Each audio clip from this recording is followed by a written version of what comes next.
Hello, everyone, and welcome to the first ever Friday afternoon live stream. I do not have an official name for it yet because I was trying to think of one and nothing came to mind. And I kind of wanted it to be something memorable, but not too predictable. I'm still trying to suss it out. So we may explore some ideas I had been mulling around in my head today, but we just did want to begin doing these on Friday. I know this is a change from our usual Saturday morning, but if you guys haven't heard why we sort of made this switch, I just thought it'd be kind of good to introduce basically the concept of I have been this channel has been around now for 3 years, and I think we've been doing 3 years of live streams pretty consistently on Saturday morning, and I started doing the Saturday morning live streams because I was still working full time, and it was the best time I had during the week to do something like this.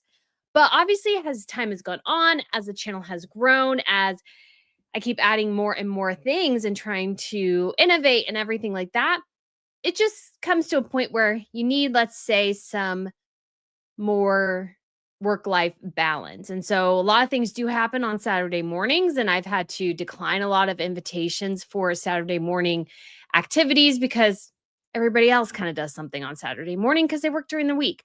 So, in order to, I think, better manage life and situations and everything like that, I just made the decision that it would be easier to move it to more of the regular work week. And of course, you can still rewatch this at any time.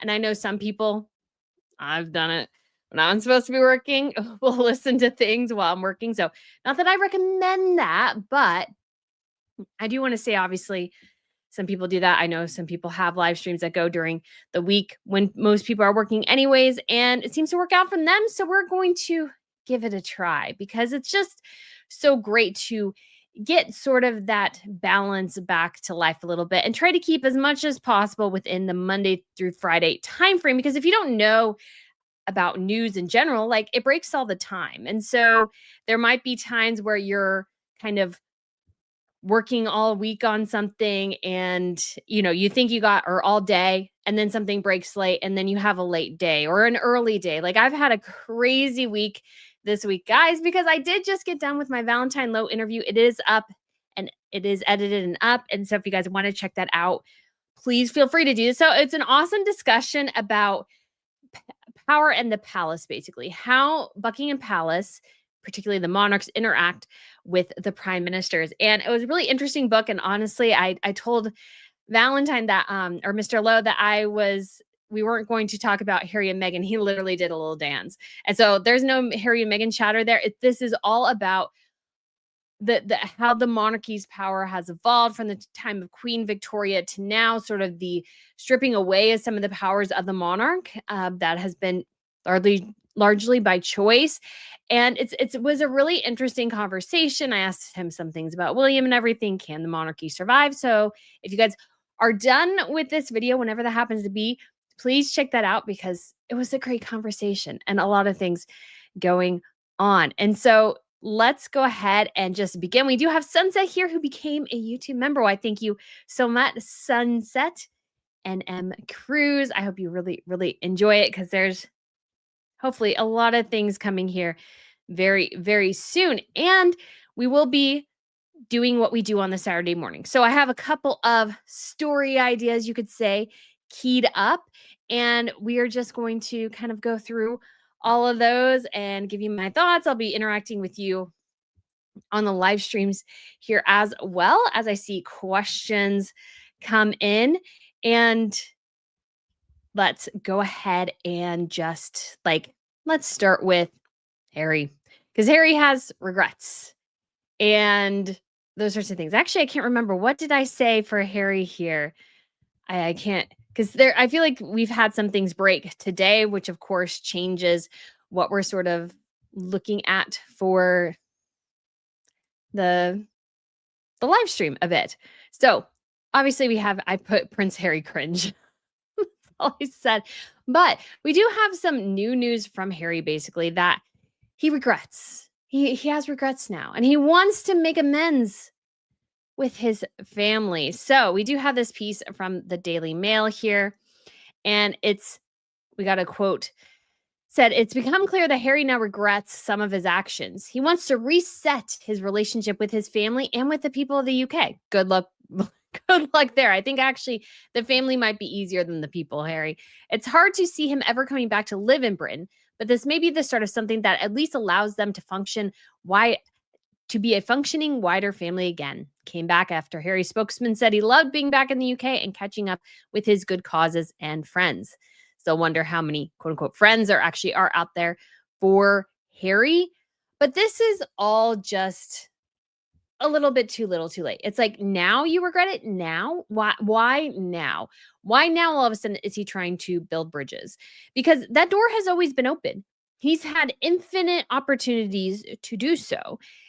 And he didn't have to do anything in Spare or Netflix or Spotify or whatever.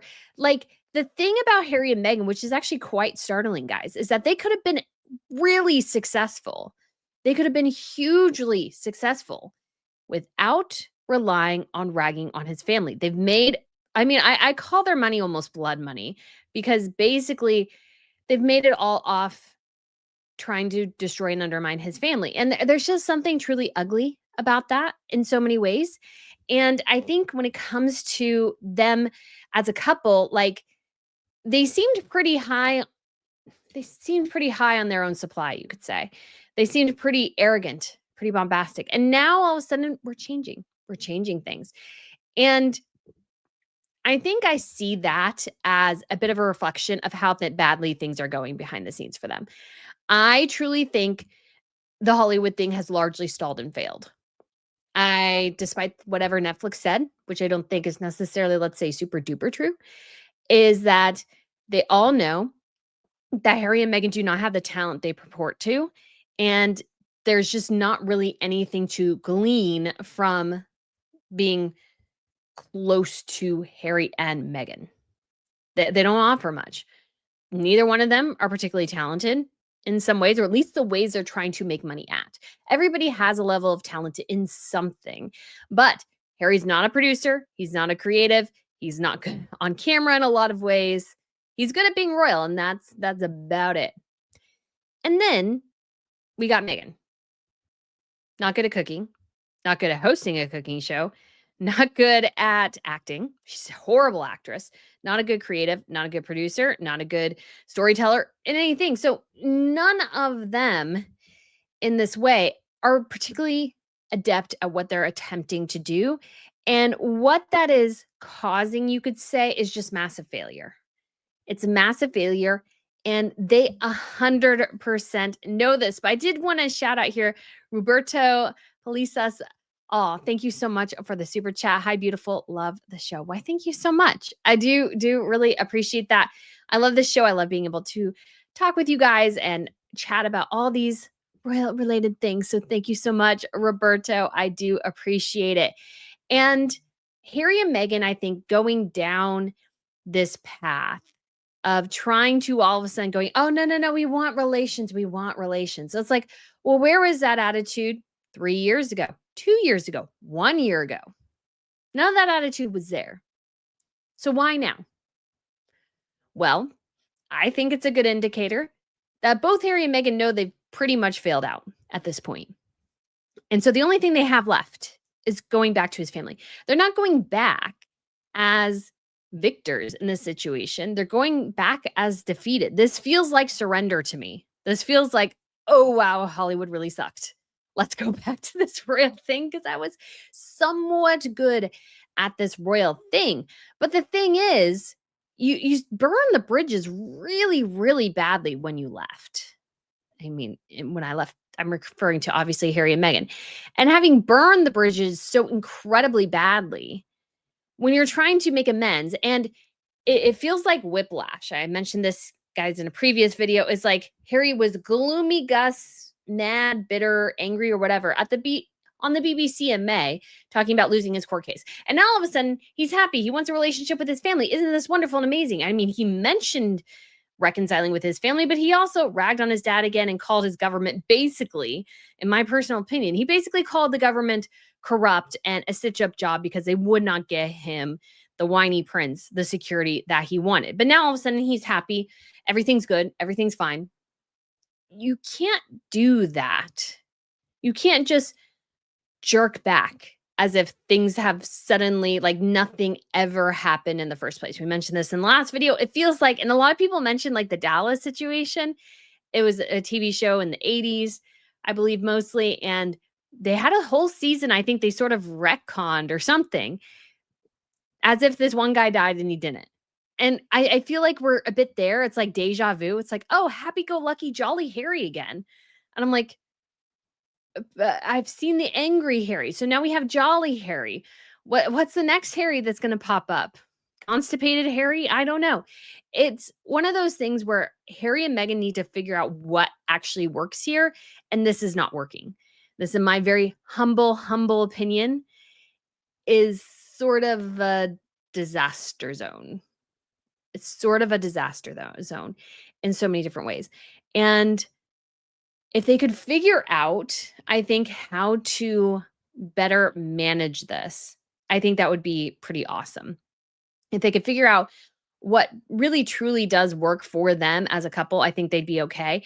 But if they haven't, and so to walk back now, to make amends now, after losing the court case, after so many things have failed for them, it looks like they're just, they got their hand, they're ready for their handout. They're ready for their handout. And I don't even mean money necessarily, but handout in terms of royal approval in some sort of way, royal relationships. Like, they failed and now they're just going back going, oh, I didn't really mean any of that, I mean, it's kind of abusive, to be quite honest, to go, oh, I never meant any of that in the first place. Let's be friends again. It's just, it's sort of too little too late, and I don't understand why Harry doesn't totally get that, but he honestly doesn't. I don't think he somewhat doesn't understand the true consequences of his actions. Like, you feel it. The guy just doesn't get it. He just doesn't get it. And I think, again, that's a self-defense mechanism on Harry's part, that he just really doesn't want to acknowledge how much pain he's caused, because that, again, would require a retrospective on his marriage, on his family relationships, on what he did to his brother, his father, sister-in-law, all these sorts of things. And that's the one thing Harry is trying to avoid doing. But saying Harry has regrets at this point is just, I don't know. To me, it just sounds dumb. It just really does. And I feel like he should have had these regrets years ago and should have thought through what might be the consequences of some of his decisions years ago.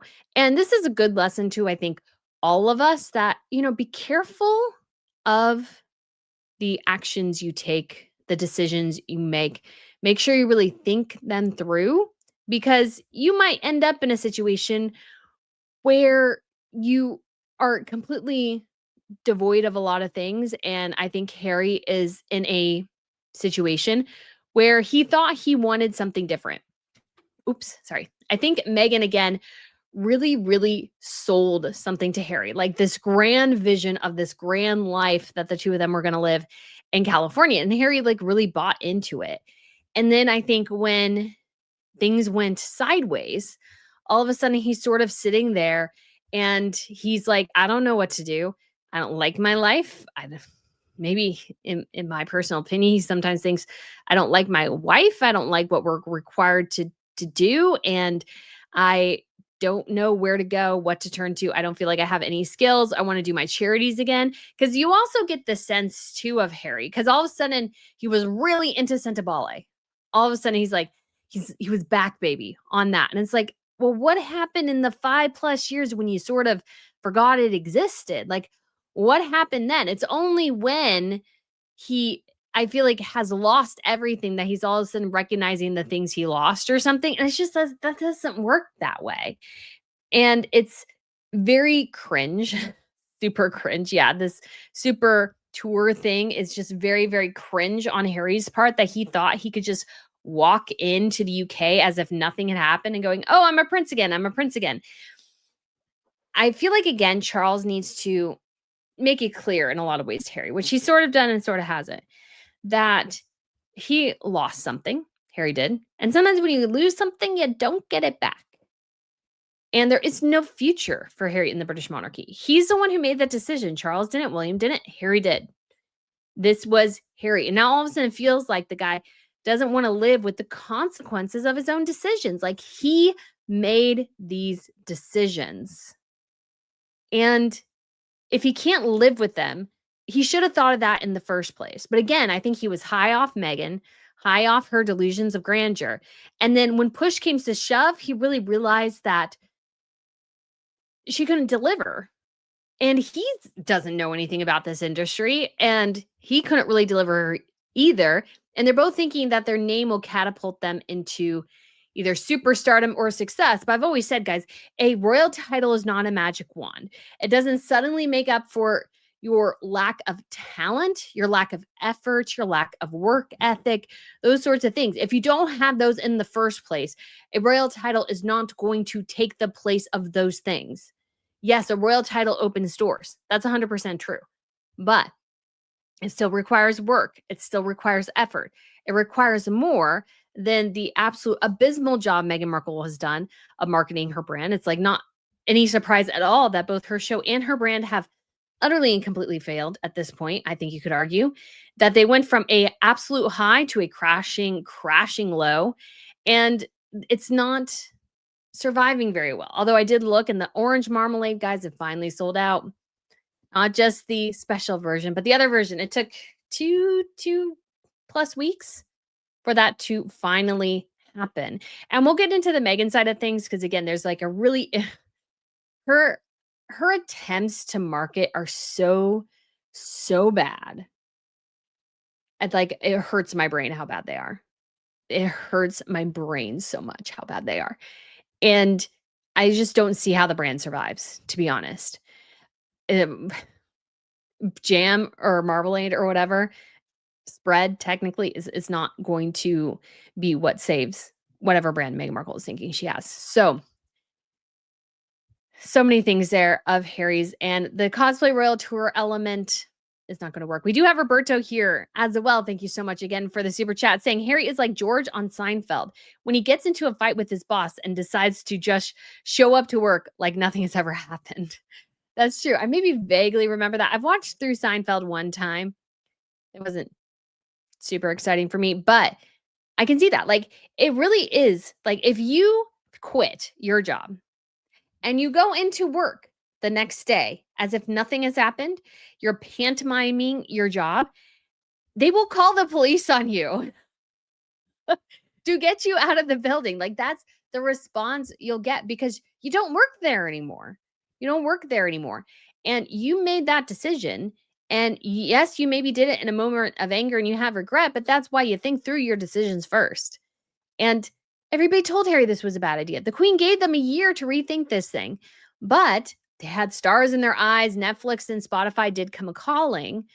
But again, guys, the only success they've ever had financially really is by attempting to destroy his family. And that's it. Without his family, they have nothing. And Hollywood knows that too. That's the thing. Hollywood knows that. They've been watching Harry and Meghan. They see what they see and they're like, yeah, the two of them, they aren't very good, are they? And Harry coming back and doing like this weird revival tour. It's like a weird revival tour of a band that nobody cares about anymore and nobody is watching, and going back and doing a revival for seemingly no reason because nobody's asking for it. Basically, you're playing to empty stands. And I know that some people have made comparisons between the reception William got, the reception Harry got at different events. I mean, there were some crowds there for Harry, not a bunch, but there were some crowds for Harry. And that's not a surprise. People like seeing famous people. That's just it. He was always going to attract a little bit of a crowd, but does he think, was this really a huge success as a tour? I would argue no, because this is what's going to happen. People are going to question Harry's motives. And the reality for Harry remains until he, I think, in my personal opinion, he needs to publicly apologize to the British people. Then he can start building amends. He needs to apologize to his family, his father, his brother, the rest of his family, and the British people. Then he might have a shot. He can't just come back and act like nothing happened and think all will be forgiven. That is not how this is going to work. That is not how things are going to go in the future. And all of that needs to be clear. So, in regards to Harry meeting with Charles, again, feel like people are way over exaggerating that situation. They met for less than an hour. And if you think about it, Harry probably had to wait a minute. He had to get out of the car. So, I think they said 55 minutes. Like at the most, their actual meeting, because you had to walk from point A to point B and back, would probably only be, and you had to get in the car and drive. So at the most, they met for 40 to 45 minutes. Like that's it. That's it. Harry was there in Clarence's house for less than an hour. It was just, how are you doing? Fine. How are you doing? Fine. Do we want to broach the subject of family and different things? They probably did to some extent. And that's it. There's not that people keep, I think, especially saying that Charles should abdicate because he met with Harry. Again, I think that's just a little bit of an exaggeration. I think that when it comes to a father wanting to have a relationship with his son, I think that is a positive thing. And if Harry can make that happen for a little bit, that's fine. I mean, I know I see some people throwing around what sources said when it comes to the numbers. I don't really care. Honestly, what other people say, we can go by for sure what we saw with the car going in and out. Less than an hour. And again, at the most, 40 to 45 minutes. Because you have to factor in walking to the car, walking back to the car. Maybe he waited. I mean, it could be as low as 30 minutes that they met together. Regardless, it doesn't really matter. This was not a long conversation to make big decisions. It was a conversation to make to sort of try to figure out where to go from here. And that's okay. That is okay. That is positive. I've always said, because I can't as a Christian go, oh no, he should cut his father out for the rest of his life, or his father should cut him out for the rest of his life. No, that's not healthy for either side. It really truly is not. But again, this should have been a meeting, and probably was a meeting between a father and the son, not a king and a subject, or a king and a prince, as this would say. And that is the truth. And I know some people are saying, Catherine's saying, oh, that have that relationship given the crown to William, Charles is dragging the monarchy down. That's not the problem here. I mean, I know some people focus a lot on Harry and Meghan dragging down the monarchy, and I do quite a bit because they definitely are. But it will play well for Charles to some extent, guys, in the real world, to have some relations. And may help Charles with some of his subjects. Not a lot of them, but some of them. And you have to be able to kind of move throughout. And he has cancer, people. He wants to meet with his son and grandkids. I mean, don't blame the man for that. That is an unbelievably human desire. That is a human, good fatherly desire for Charles to want a relationship with his son. Yes, his son has treated him horribly, but it doesn't matter what somebody else does. It matters what you do. And I think in this situation, Charles is attempting to try to figure out where the route forward is.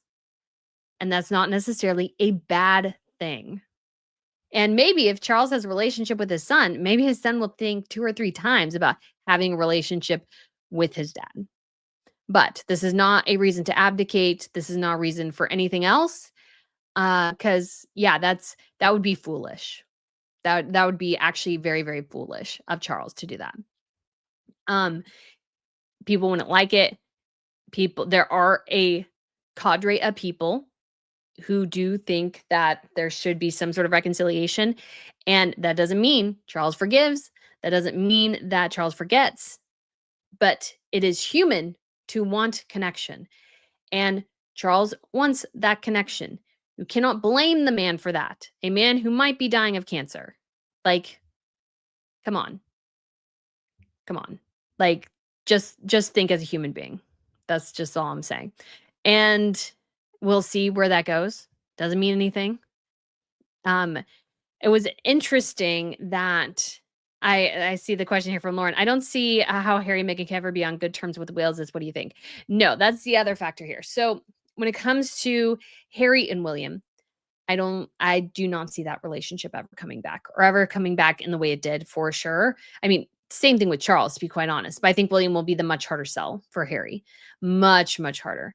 And Charles and William are on the same page. Again, William is not a heartless person. If his father wants to have a relationship with Harry in some form or another, I don't think that Charles should I don't think William should stand in the way of that necessarily. But William also, I'm sure, has made his stance clear that he is not going to reconcile with Harry. And these things are complicated, and a lot of people put their emotions into the situation, and that's not really helpful. I just want to make sure people are thinking of that side of it, not just, well, Harry's horrible, so he shouldn't get anything. And 100%. Harry, I think his title should be stripped and his place of line succession should be gone. I think there should be severe consequences for leaving and not this weird cosplay royal half in, half out thing Harry's attempting to do. But there's a difference between a father and son and a king and a subject. And that's how people should look at the situation and the dynamic. So, and we do have Lizzie B, who gifted One World News Network membership. Thank you so much, Lizzie. I'm sure somebody is really, really going to enjoy that for sure. And so, yeah, we will, of course, see what happens. But do I think the thaw and the frost is over? Of course not. This is going to be a while. This is not going to be an easy sell. And like, let's not forget, Charles might be hoping to have the open window of conversation for the moment that the whole marriage falls apart. Because we all know it's probably going to. I don't think anybody really puts any stock in this marriage surviving. Oh gosh, the Sussex squad will definitely that'll be an interesting day for them when that happens for sure. So that is what we have for Harry. Obviously, he made a visit to Ukraine. I still don't understand why any country like welcomes him. And I'm like, what does he do? He doesn't do anything. Like, what can he do? He can't do anything for you. He has no power. He doesn't have that much money. And his donation to that organization in the UK was a little like weird. It's just like he doesn't have anything to offer. He has no political power. He can get a couple cameras there, but that's about it. So I don't know why some in the Ukraine are putting any stock in the guy. I just don't see that at all. But anyways, very, very interesting thing to think about for sure, and what the future looks like for the monarchy, which again is why you should watch my latest interview with Valentine Low, Power and the Palace. It was really interesting, guys. Very truly interesting. And his big thing is, when I asked him if the monarchy would succeed, he said, or survive, he said in the 50 years, yes, he can still see the monarchy. 200 years, he is not entirely sure. And that's not an inaccurate assessment. But again, I will say, as I've always said, a father with cancer who wants a relationship so he can see his son and his grandchildren is not a bad thing. Not a bad thing. It actually makes Charles look rather good, to be honest. But there is a difference there. No comment at all about whether Harry will be a working royal again. I don't think he will be. And I think because Charles is knowing the future, but it's just good to try to think of the royals as humans who have human desires sometimes, and not the caricatures sometimes we place on them or what we want them to do. Rather think about what they want to do and what is healthy for them. So just wanted to point that out there because I always feel like that's so important and gets so lost. But let's talk about Meghan's abysmal marketing sense, because she is horrible at marketing, like truly, truly awful at it. And I want to say again, I don't think Netflix has any desire to see As Ever succeed. I don't think it cares one way or the other whether or not it does. And you watch Meghan, and it's just so abundantly clear that she has really no idea what she's doing. And it really shows. It really shows. So maybe I'll go and do kind of things in order as I saw them. Now, she did actually sell out, so it might have been that she shared this, maybe not. This might have helped, this might not have helped. I'm not sure. But I first saw this video on the As Ever Instagram. And it's so gross. It's like, I was like, are you seriously trying to tell me right now that you think that this makes your product sell? They must have had just a little bit of stock because I guess it did help. But honestly, I just feel like it was the sycophants who bought it, not people who actually like her product. So let me show you this video here. This is the crepe video. I don't know if you guys seen it. So number one, we have her orange marmalade spread here, which you can't tell because this is marketing, guys. 101. Yes, As Ever is this is the official Instagram account. This is from As Ever. This is not something somebody else created. This is from As Ever. And the cardinal sin here, which is so obvious, is that we cannot see the logo to her brand on this jar. So guys, I have no idea if that is actually Meghan's marmalade or not. No clue. Now, Meghan's fans are going to tell me it is, but I have no empirical evidence that that is what that is. And that is marketing and branding 101. You should have the label of this facing you, even if it's not fully legible, you should be able to see the label. Again, I don't even know if there's a label on this. And then we should have maybe the box of the crepe mix somewhere, because we are led to assume, you could say, that that is Meghan's crepe mix, but I have no idea. I have no idea. It could be something they whipped up in the kitchen from something else.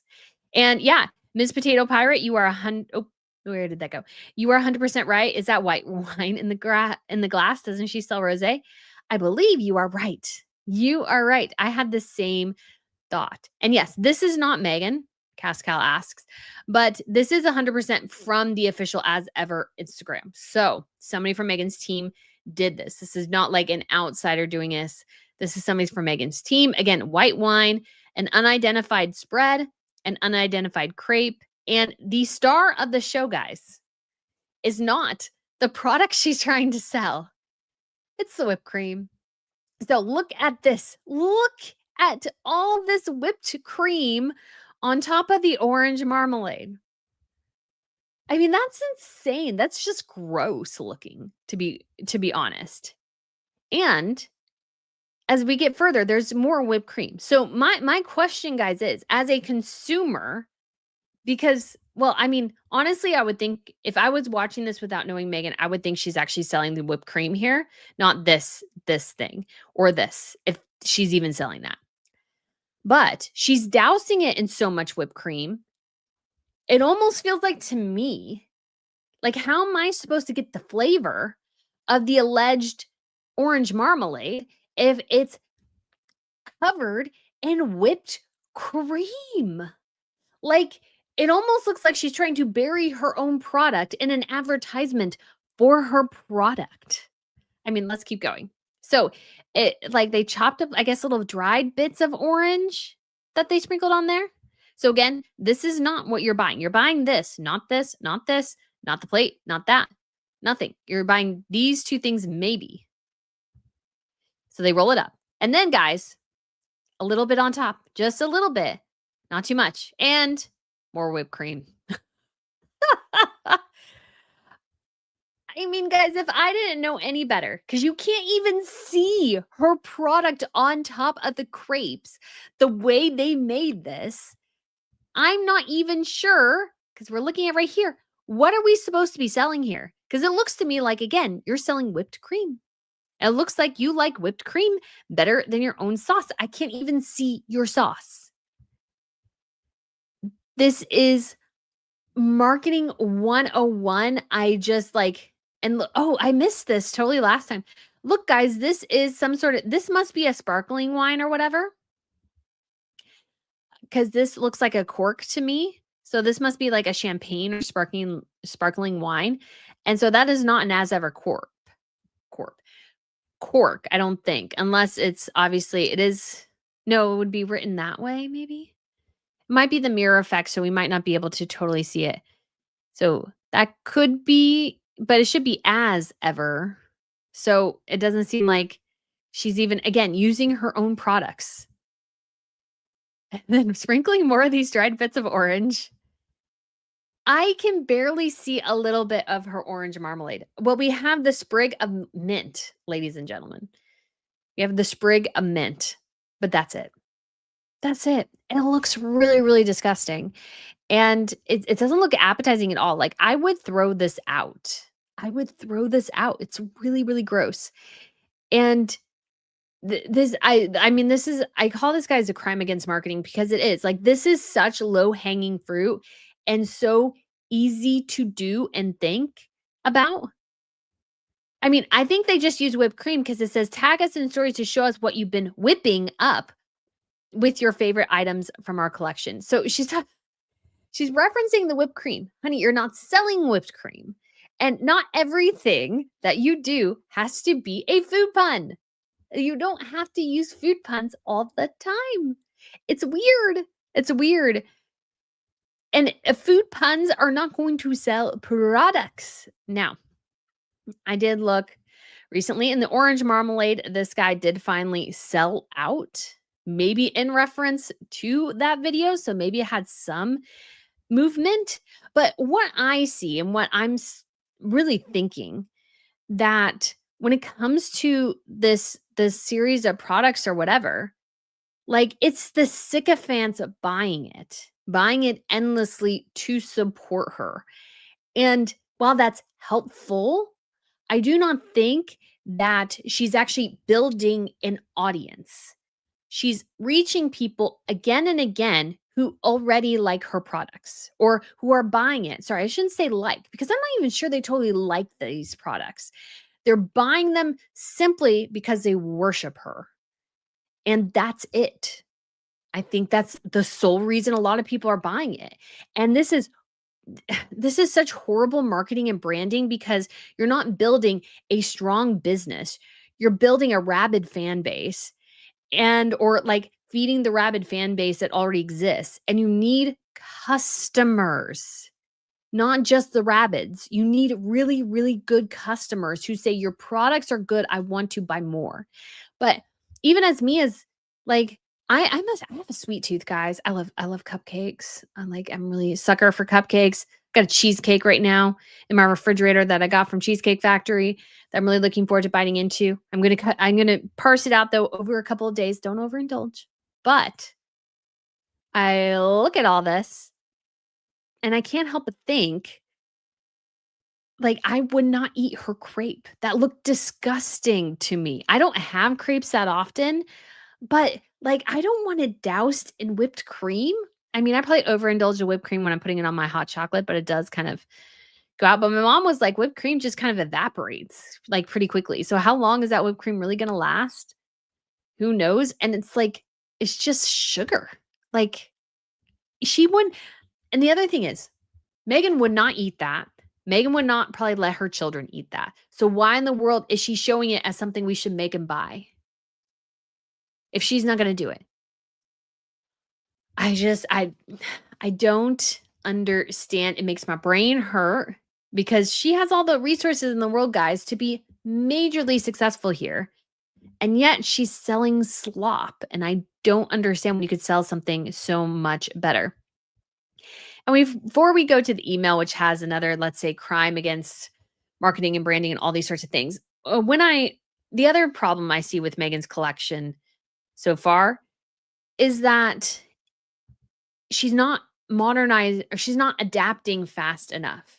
So when you think about her first launch, it was basically all these products and the raspberry spread. And has had this raspberry spread on coming soon since April, like the singular ones. Like the first go around, you had to buy the special edition packaging one. You couldn't just buy the regular because I wanted to buy the regular. I was forced to buy this basically.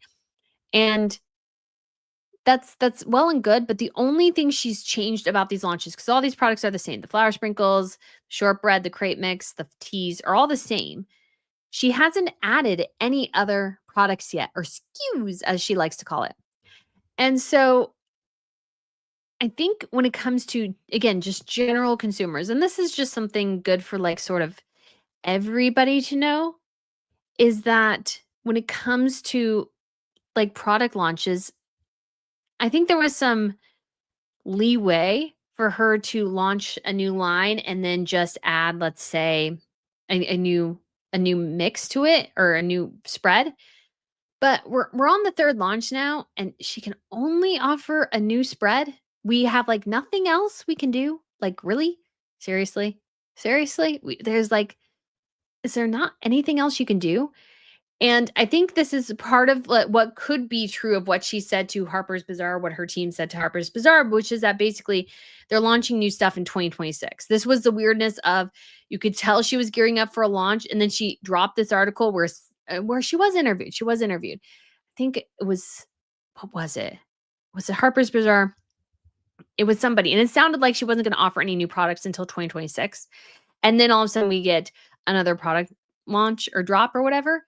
But I think she was actually being truthful, not communicating well, but being truthful in the fact that there wasn't gonna be anything new until 2026, really. In terms of, she was still gonna sell the same spread, everything else the same, just change out the spread as needed, and that was it. And that is, like, to wait 9 months to evolve the brand, especially something as pedantic as what she's selling, or not pedantic, that's not the right word, as pedestrian as what she's selling, is really kind of not a smart move. It's, like, really just not. You need to be evolving your brand a lot more than what she's doing. And I think she's gonna be so slow that she's not gonna be able to kind of capture the magic that she should. She's just not gonna be able to. It's just not gonna be possible. If things are moving so fast anymore, that if you're too slow, you really run the risk of missing out. And I think that's exactly what is happening to Meghan here, is that things are going too slow and she's gonna miss out. And again, like, what else do they have besides this? Her show is dead, basically. Netflix is not gonna renew that. They're one of their shows. I think the short documentary is done. They have the As Ever, or sorry, With Love Meghan holiday special. That's gonna be sort of one and done, and that's gonna be it for the With Love Meghan, because it totally bombed. We have Meet Me at the Lake, but that's been rumored for like years now at this point, and we have like no movement on it, except for a promise again that it is still coming. It's just not gonna work. It's just not gonna work. What she needs to do is evolve faster and really rethink how this brand is going to look. And I talk about this saying, guys, because I do find it just interesting. I find it interesting as somebody who's running my own business.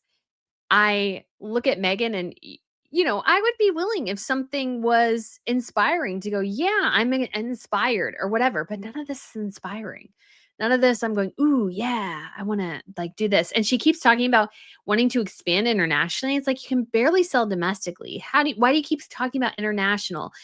I feel like she's just throwing out buzzwords constantly, and it doesn't really have any firm grasp or knowledge and reality about what the brand will sort of kind of look like. So let's talk about the email. So if you guys haven't, I mean, most of you guys don't have an As Ever not sending you emails or whatever, but I, obviously have ordered products to review, and every once in a while, I need to do a whole thing on it because I do find it really interesting that Meghan started off with these long letters talking to us. And remember, she made a big fuss about, well, do other entrepreneurs write their own copy? Yes, Meghan, I do. And I had to go and update my copy in my latest Substack because I did find some mistakes again as I read through it again, because there's a lot going on. And so, like, a lot of people do that. Like, you kind of touting your success going, ooh, I do this, is not really all that impressive. But here's the thing that I want to point out to you guys, and why this thing is it's going to fail. I just don't see any way that it survives. So if you look at this picture, she's in her kitchen. She has a nondescript mix here, some butter, some eggs, and wearing white, not a great hair look, and that's it. She says, bring a touch of sweetness into your kitchen, whether you're celebrating the first week of school, cozying into fall routines, or simply chasing a spark of joy. Again, that she kind of has to go into these like ridiculous, jargony things, like simply chasing a spark of joy. I'm sorry, but your food should not cause you that much joy. Especially her food. There's not that much food, like, there's not that much joy in your food, Megan, just saying. It says, "Try golden crepes that fold around berries and cream, or with a swipe of orange marmalade. Perhaps you'd prefer buttery shortbread cookies with just the right crumb and a dash of flour sprinkles. No matter your choice, our baking mixes are perfect for happy messes and sweet moments at home." So this is actually interesting because I didn't actually read the full text of the email. There is also an extra space in here somewhere because on my email I could see this one of these lines was indented. So there's an extra space in there somewhere. Anyways, just for the woman who claims to do all the copy herself. She's claiming she wants you to use the mixes. So she does reference the orange marmalade, but this is really about the crepes and shortbread mixes and flour sprinkles, trying to get these products to move because I guess they're not moving. Guys, I have no clue what that mix is right there. That mix, guys, could be absolutely anything. It could be a Hagen, no, a Hans. Is it Hans? It could be Pillsbury. It could be Bisquick. Like, it could be anything. Like, how do you? Oh, ooh. Okay, sorry, that's not gonna work. And it's being funky. But how do we know, guys, what that mix is? You don't know. I don't know. We're just supposed to believe it's her mix because she tells us? Guys, there should be her products should be she should be pouring this right here and having her as ever box of crepe mix or shortbread cookie mix right here. This is such basic marketing. Like, so incredibly basic. It doesn't matter what your logo says there. You need to actually be seen using your products here. Like, this could definitely be her mix. I'm not saying that it's not, but I can't tell. There's no branding anywhere here. Because my thought is we don't see her using any of her own stuff, like, constantly. I never see her using any of her own stuff. And I can't help but constantly think, does this woman who's selling these things at a premium actually use any of them? Does she use any of her own stuff at all? Because I can't tell. She tells us, she shows us videos of her using her stuff, but you can't actually see it. And because of that, I think it's a horrible, horrible route to go down from her part as a business owner to not be more clear about what's what. I did a whole video, guys, if you've seen it, talking about she did her thumbprint cookies again. She cooked those in in an Instagram video recently. And it was just funny because she's making these thumbprint cookies and it's like, I don't know if she's using her shortbread cookie mix or not. It looks like she's using her raspberry spread again, maybe, but there's no logo on it. So she could be doing strawberry jam. Who knows? It's just, these things are so simple and should be such low hanging fruit and such things that she can do. It's like, I don't understand how she could be missing such the bigger picture here and being still so deplorably bad at marketing and branding. This is supposed to be, what keeps them, the reason why this could succeed and why it would be nice maybe if it did for her in some ways is that it wouldn't require them to go back to the royal family, because the danger here is that if this doesn't succeed, which is looking increasingly like it's not, I found it again very telling that Meghan wasn't the one making the crepe. I can't help but think part of the reason, again, to go back to the royal family or to attempt to build bridges is because all this stuff has failed. And if she could have been more diligent in actually creating the brand and very interested in that, I think she would find greater success and she wouldn't need to rely on the royal family to get ahead. And I do find that to be rather sad. Well, I mean, we'll see where everything goes, but yeah, I guess Through the Looking Glass channel said, Brittany, loved your interview with Valentine Low today. Definitely buying his book. Tired of gossip books, and this one sounds like it is up my alley. It is. It's a very, very good book about sort of, the balance of power and the relationship between the Prime Minister's office and Buckingham Palace, basically, and the royals. And it goes through Queen Victoria over to, obviously King Charles and what things might look like under King William. And so I really do think that is a fantastic opportunity to really explore something super important. And it was nice. I kid you not, I'll maybe share it with the members or something. We started the video and he's like, so what are we talking about? And he's like, he mentioned, I think, one other thing, and he goes, Harry and Meghan. I was like, no, there's no Harry and Meghan in here. And he's like, yay. I'm making the arm movements he did.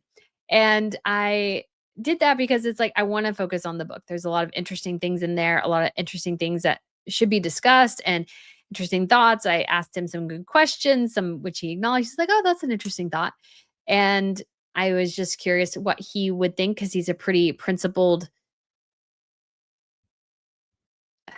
I kept wanting to say politician, that's not right, journalist, in how he approaches things. So very cool. And Carol gifted one new Royal News Network membership. Boy, thank you so much, Carol. And for all of you joining, we're about the halfway mark. And so we are moving what was our Saturday morning live streams over to Friday afternoon. And the reason we're doing this is for a couple of reasons, but mainly I started this live stream probably about 3 years ago now and doing it pretty consistently. And Saturday morning was the only time I could do it because I worked full time. But as the workload has increased in some ways and I've gotten to the point where things are able to be managed fairly well, it's just because my platform is focused on the news. News is constantly changing. So I can have some shorter days and then I can have some really long days. And so what I'm trying to do, especially this week, it's been a really rough week.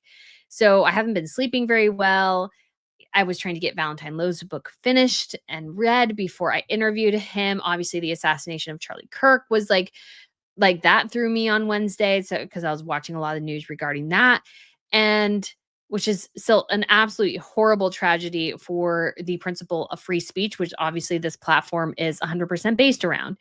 And so there were long days, didn't sleep well, everything. And so honestly, this weekend, guys, I really need my Saturday. That's not the case every week. Next week will also be a really, really packed week.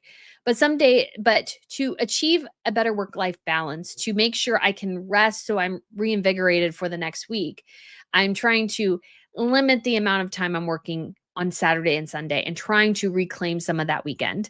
And I know not everybody will be a fan of that, but to keep the channel going, that's just going to be how I have to do it, just to avoid something like burnout. Because the Saturday morning live streams, got a bit hard sometimes because I'm like, I'm so tired. I don't really feel like doing it today or whatever.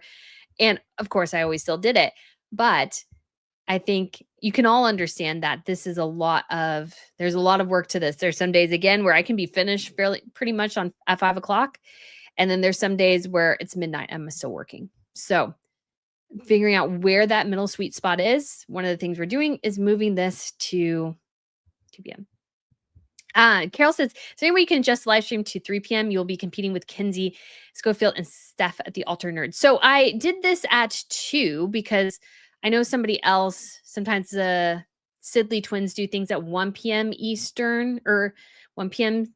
Pacific, which may be 4 p.m. Eastern, and those sorts of things. So there will be some where it's just maybe a little bit, we'll see maybe if there's something a little bit different, but at this point, yeah, we'll figure it out. We'll figure it out. We may, just because of it being September and I was trying to figure out what time worked best. It was, it's a process thing. So I figured because I don't have the name nailed down yet, maybe I can do it on officially launch it on October, because next week will be the last one, and then, or not the last one, but I will be out the week after that. So we won't have it in 2 weeks, if that makes sense.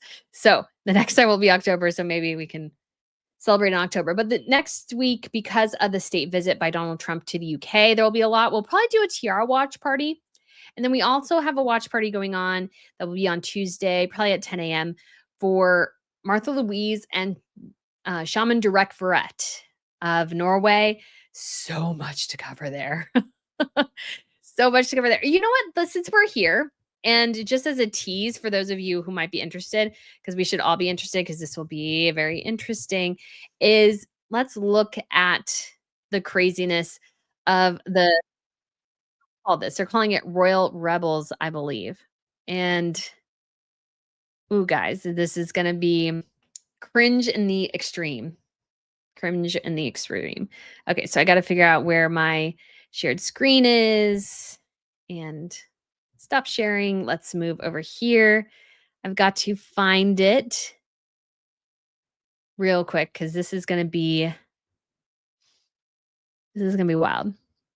But of course, I always forget, when did things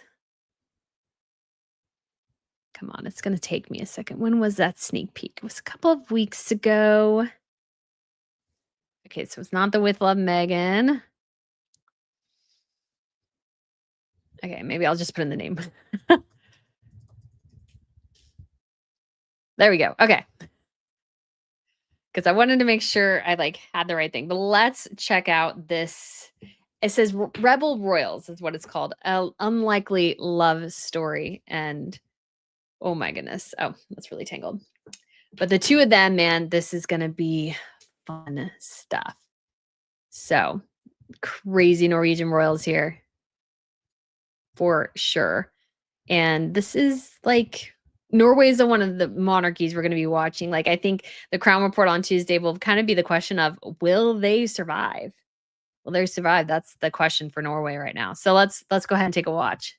Now I'm just going to sing a little song in ancient way.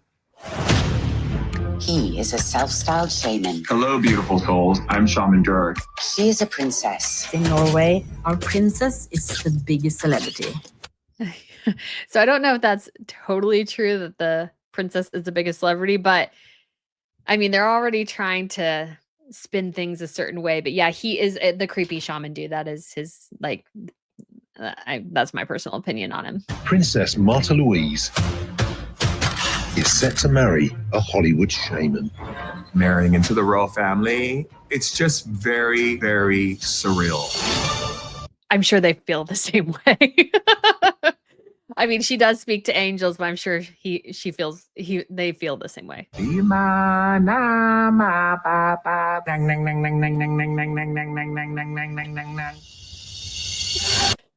He sounds crazy to me.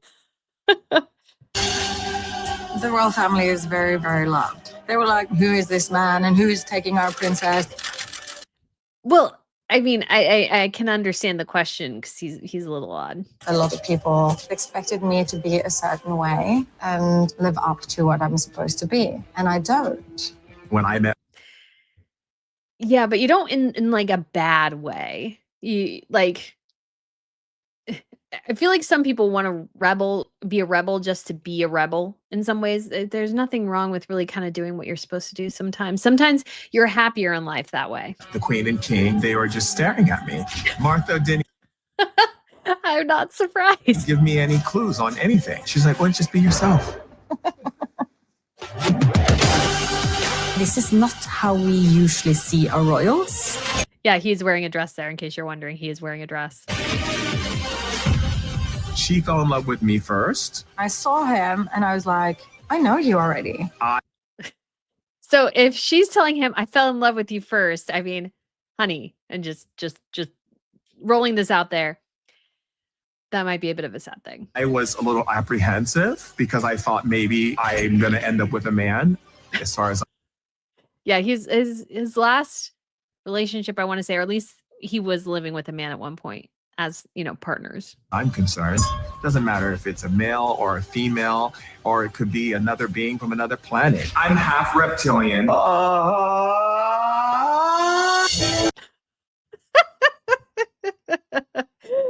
my gosh, it's so bad. So bad. Oh my gosh. I feel like whatchamacallit, King Harold and Queen Sonia don't deserve this, but at the same time, I'm like, oh.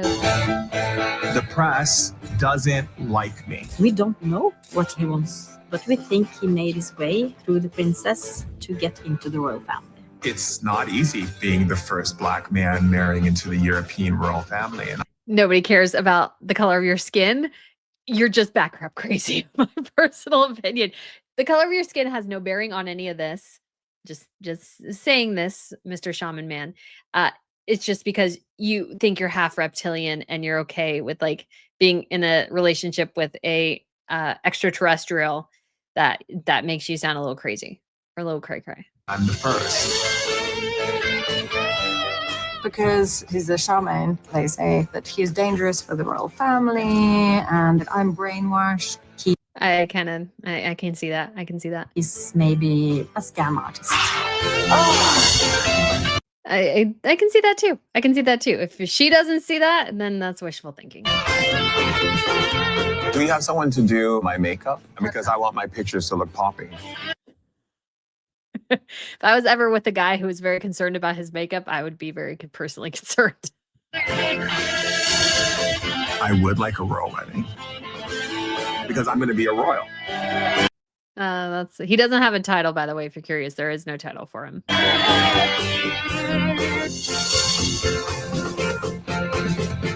So we need to do the wedding at like 3. But what about what the astrologer told us? These poor officials are like, the astrologer. Oh, man. If you're doing your stuff based around astrology, like, yeah. Okay, well, I have to get new coordinates then. Oh my gosh. Yeah. Oh man. Yeah, this is gonna be worse than Harry and Meghan's and stuff right there. So this show actually could do better than Meghan and Harry, like Harry and Meghan. Well, at least Meghan's most recent thing. I think Harry and Meghan, because of the knowledge of the British royal family, of course, did better, and the pulling the veil there. But when it comes to, I think, like watchability now, the Rebel Royals or whatever is going to be trash TV. It's going to be trash TV. And so Lizzie B asked, does he speak Norwegian? Apparently he's learning. I guess he did impress somebody recently by speaking a fair amount of Norwegian. Just kind of putting that out there.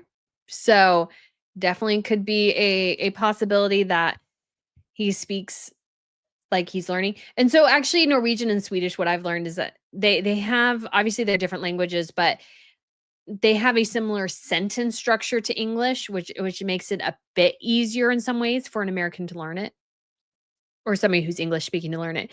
Because I do think it's hard, like when it comes to foreign languages, if the sentence structure that you're normally used to working with is all jumbled up in different directions, it's harder, I think, to kind of get your mind to wrap around it a little bit better. But if it's similar, I think it's easier to find it. And Ryan said they are both crazy. They are. She talks to angels, and he's like, you could argue he kind of sort of heals through the power of sexual touch. Oh man, yeah. Priyanki says, I'm telling you, Netflix is planning to erase European monarchies one family at a time. I don't think that's it. See, here's the reality, guys. No, Netflix just wants to make money. And if people are willing to sell their families and sell their relationships to make money, and Netflix sees that as a beneficial way to go, that's what Netflix will do. It's like any company in the world. All they're after is the Benjamins. So that's all they're interested in having are the Benjamins, basically. And so that is 150% where people are kind of planning on going. So yeah, that's what we've got here, and just wanted to show you guys that if you guys haven't seen it, of course, I haven't totally. I'm like getting really excited to see that a little bit. Yeah, Carol said, it is a good question. Queen Mary learned Danish when she was dating King Frederick. Danish is my understanding is tougher than the 3 Scandinavian languages. Danish is probably the toughest, is my understanding. And there's still some words that Mary does not pronounce correctly, despite living there for years. Like her children actually a bit made fun of her, not like in a bad way, but just saying. Priyanki says it's a joke, Brittany. Why, thank you. Sometimes it's hard to tell Like sometimes people are being sarcastic or something. And I have to read a comment like a couple of times to be like, okay, what were they saying? Can I interpret this good or interpret this bad? Because sometimes it's hard. And I read things quickly. And so it's just like, all right. Her Majesty the Queen says, just like when the world was introduced to Meghan as Harry's girlfriend, you can immediately feel the grift. Maybe the two kings can start a support group for parents of wayward children. Yeah. And you had the additional situation in Norway with obviously Crown Princess Mette and her husband Haakon and her son, who is not a royal but was raised in the royal household, spent a lot of time around the royals, which is Marius, who was indicted on 32 criminal charges. And I do have to say, guys, one thing I am super excited about, we're going to, it's something that's coming, and I can't wait to test it out, is Apple's new AirPods Pro has a translation feature. So you can hear people, like you can wear them and hear it, a language translated for you. So definitely going to be getting that, hopefully testing it out on my trip to France. And I'm really hoping that in the future, I can use that at royal events and hear people speaking in their different languages. Because it would be lovely if like I just had to learn French and I could converse with any member of any royal family. But I mean, basically all of them speak English, so that's not like a huge deal. But when it comes to sort of the future of like royal coverage, that makes it a lot easier to, because you don't have to worry about those things. Oh, Carol gave a super chat. Thank you so much. Carol, you are so sweet. And Rit says, I wonder how it was for Maxima to learn Dutch. Oof, but she's sharp, wild, flamboyant dresser. Love it. Yeah, she's still, I think it's kind of funny because I think her accent in Dutch is I want to say it's almost English or something. Like, yeah, so it'll be interesting. I can't remember quite what her accent is, but I think it's not like it's not actually her Spanish accent or something in her Dutch. That's what I remember. Hedda says, Durex does not speak Norwegian. I don't think he's fluent or anything, but my understanding is he was able to speak a couple words to someone at some point recently. So, so Lizzie B says, Queen Maxima speaks Dutch with an Argentinian accent. All right. Yes. Or me, I forget. Anyways, interesting stuff. Obviously, Dutch is very similar to English. It's quite similar to English, although it sounds like you're spitting a lot more. No offense to the Dutch out there. So I enjoy covering your royals, but it does sound like you spit a lot. All right, so let's move on to this other kind of interesting topic of discussion here, which is support for the monarchy hits record lows. Barely half of Britons think having the royal family is important, new research finds. So there's Charles and Camilla on Coronation Day, and this is the big question. And I gotta say, it is slightly concerning for the Brits. So supporting the monarchy has dropped to its lowest level since records began, with backing for abolition growing fivefold, according to new research. This is from the National Center for Social Research. And so when they asked in 1983, 86% of people considered the monarchy very important or quite important. Latest survey found that only half, 51%, now take that view. Meanwhile, the proportion who said the monarchy was not very important or not at all important has risen from 1 in 10, so 10%, to now 3 in 10, which is 30%. Support for the abolition of the monarchy has grown from just 3% to 15%. The research was released ahead of Donald Trump's state visit. So it says here, according to the research, support for the monarchy is now at its lowest level since our records began, with more people than ever questioning its future. At the same time, when asked to choose directly, a majority of the public still prefer the monarchy over moving to an elected head of state. This tension between declining importance and continued preference will be crucial in shaping debates about the monarchy's roles in the years ahead. So, very interesting results here. I can't say I'm totally surprised by this. I was just going to see if there's anything interesting. It says majority room 58% said they favored retaining the monarchy, while 38% preferred an elected head of state. So, and then I'm asked, let's see. Oh, so according to the Telegraph poll, which aligns with the recent polling, 26% support the abolition of the monarchy, 74% say no. And of course, it is the young people who are generally Okay, so they don't have the full breakdown. Generally, like 59% of 16 to 34 preferred an elected head of state. 3/4, 76%, age 55 and older, said they would support the continuation of the monarchy. So this is a challenge that the royal family does have, which is that, like, how do they keep their, I don't know if you want to call it balance of power, or if you want to call it like the outlook. What does the royal family look like in the future in a lot of ways? And that is a really critical and interesting question, because obviously the monarchy, I think, is really good. And if you read the book with Valentine Low, it's actually quite interesting, because he starts off with Queen Victoria, because that's when sort of the relationship between what was the king or queen and the prime minister became more solidified. And it was evident that Victoria was very interested in politics, very much had her favored parties, and was very, very much, you could say, like, she would put money towards whichever political party she liked more. So she would put money towards certain political parties. And so she was very engaged. And so as time has gone on, though, it's become less about hard power and more about soft power in the monarchy.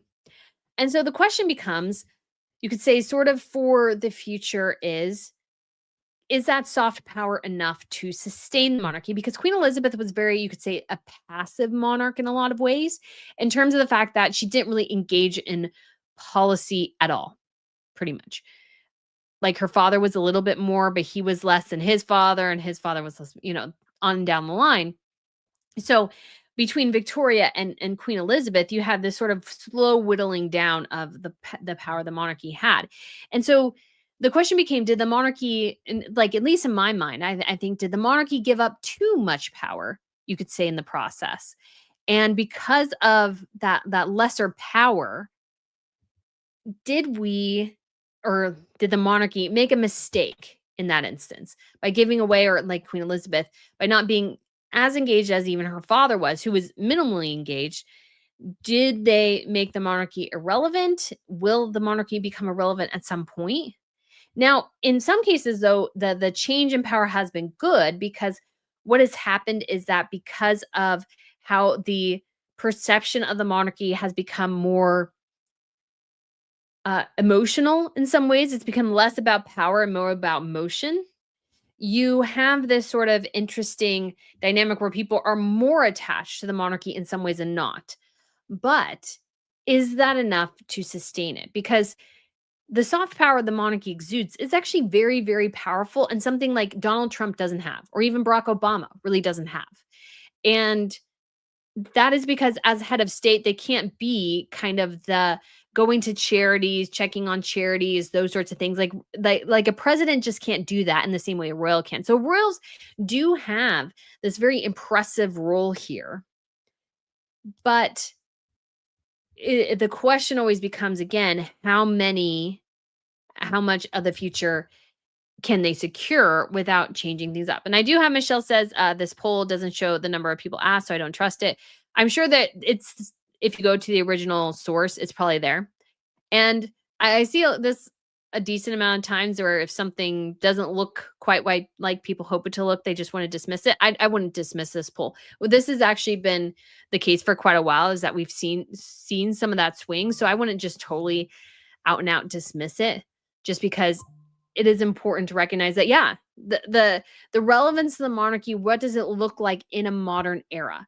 Because unfortunately, and I say this unfortunately very reluctantly, but I think it is true, and I understand why she didn't do it, but Queen Elizabeth's long life, which was amazing, has unfortunately, I feel like, set up the Brits for a little bit of a tough situation, because of all the reverence for Queen Elizabeth, it was really, really tough, you could say, to modernize in a way the Brits should have. And so it went so long. Then it's Charles, and Charles is in his 70s.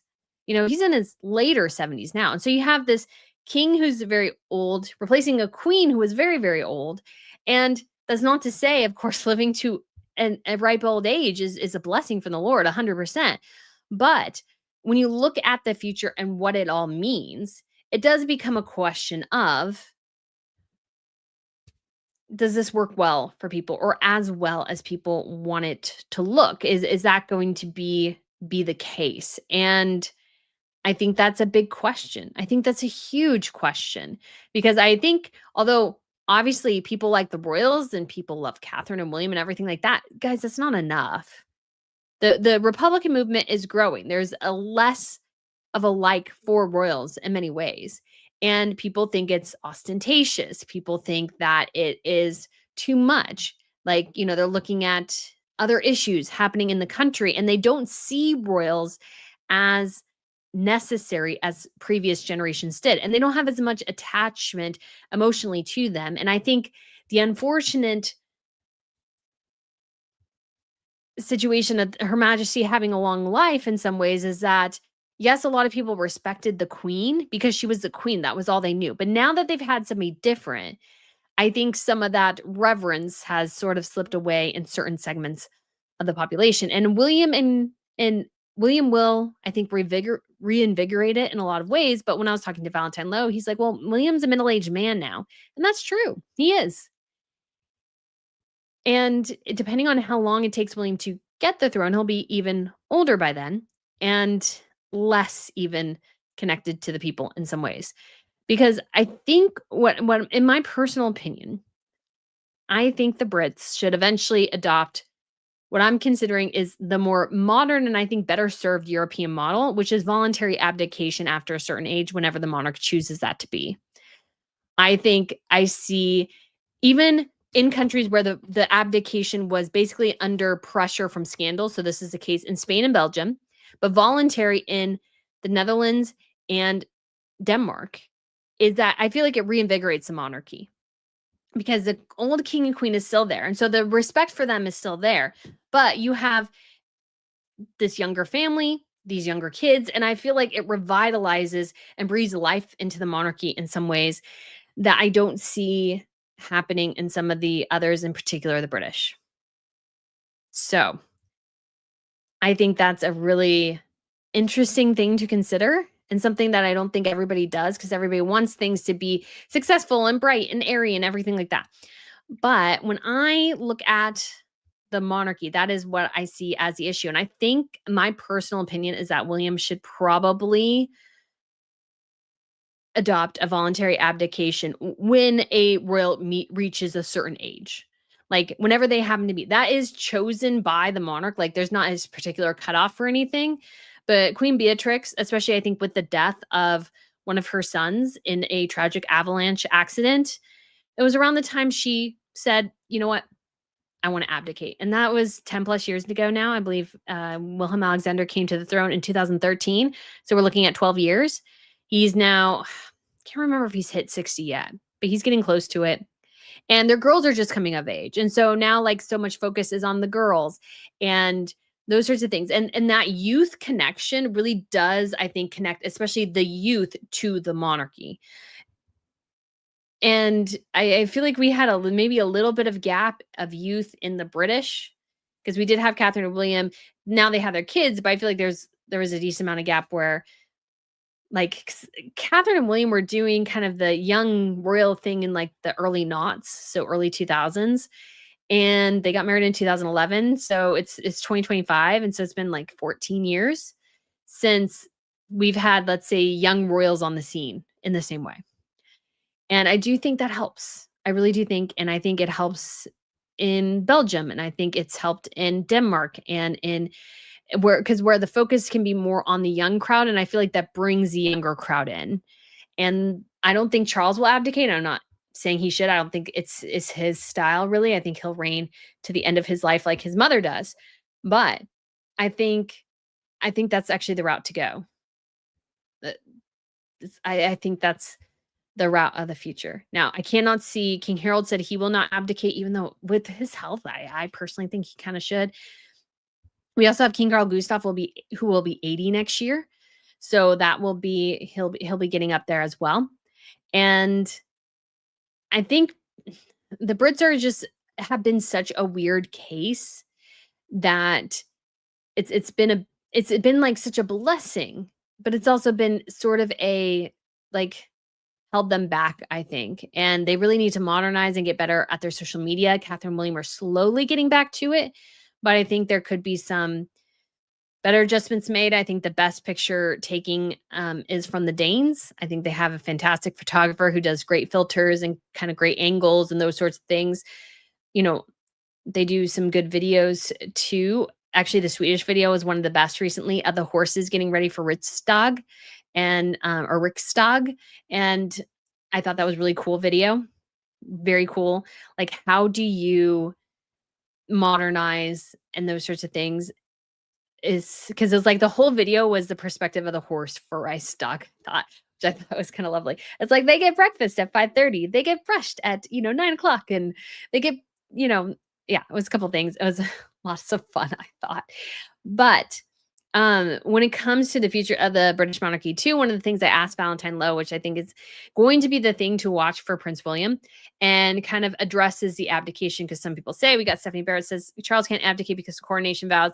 It's possible to change the coronation vows. A big thing to do to allow abdication. It would be done for before William's coronation. So I don't think, in many ways, that my personal perspective and the thing to watch for William is if he becomes the head of the Church of England at all, because William doesn't really go to church.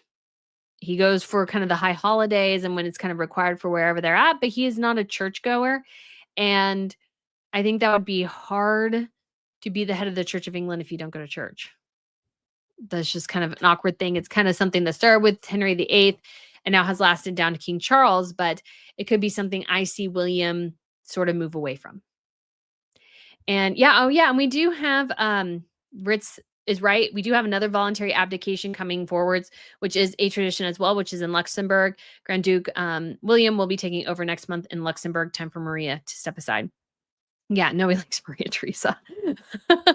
So she, her husband Henri will be stepping down, and that is good. I feel like it helps reinvigorate things rather than kind of going till the very end, and then it's sad because the former king or queen has died, and then we have to have a funeral, and then the first couple of days are stressful, and those sorts of things. And when it comes to, I think, the European model that I'm seeing be more adopted, is that the change of power within the monarchy is a time of celebration, and the former king or queen can go and can retire. They can kind of, they still do royal engagements. It's not like they stop doing royal engagements, but especially when you're getting older, health issues, like Queen Marguerite has a lot of health issues. Like she's had trouble with her back and she fell not too long ago and, had to recover from that.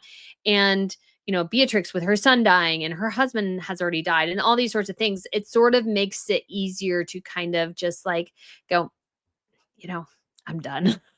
I've served my time. And like people said, the coronation it might not be a coronation. It might become more of an inauguration.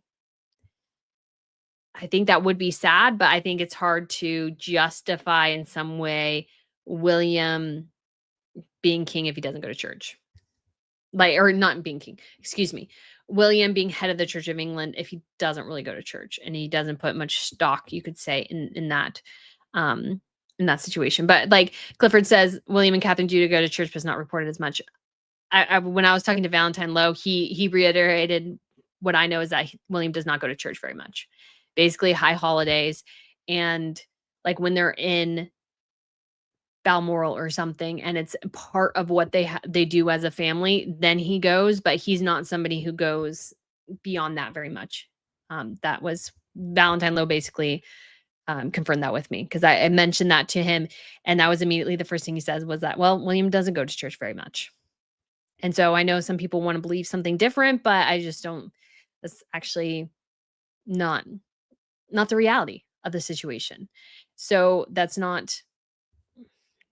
Shaz says, and of course, Valentine Low is with him every weekend. Oh, seriously. So Valentine Low is not with him every weekend. Of course, he's not, but he is a well-respected royal journalist.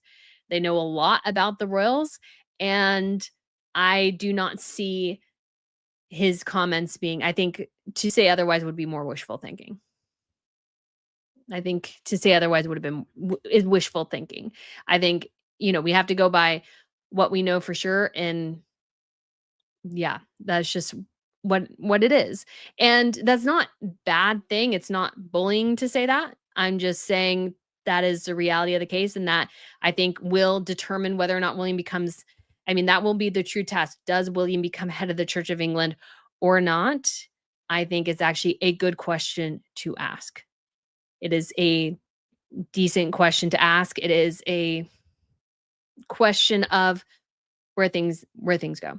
And people who don't agree, you are welcome to not agree, but I don't think people are able to argue the other way. But that's not what my understanding is for William.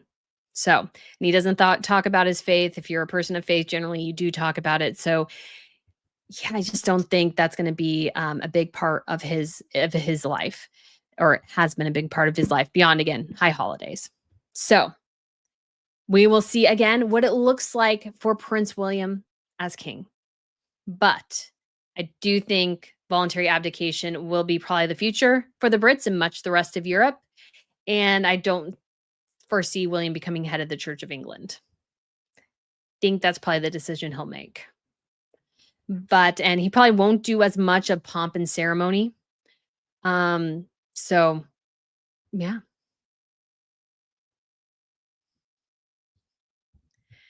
So yeah, Shaz says William is head of the Church of Scotland, but he's damned because nobody sees him going to church. Political conspiracy. I mean, it is what it is, and not saying anybody is darned at all, but people have free will and they exercise that free will, and that just seems to be the case.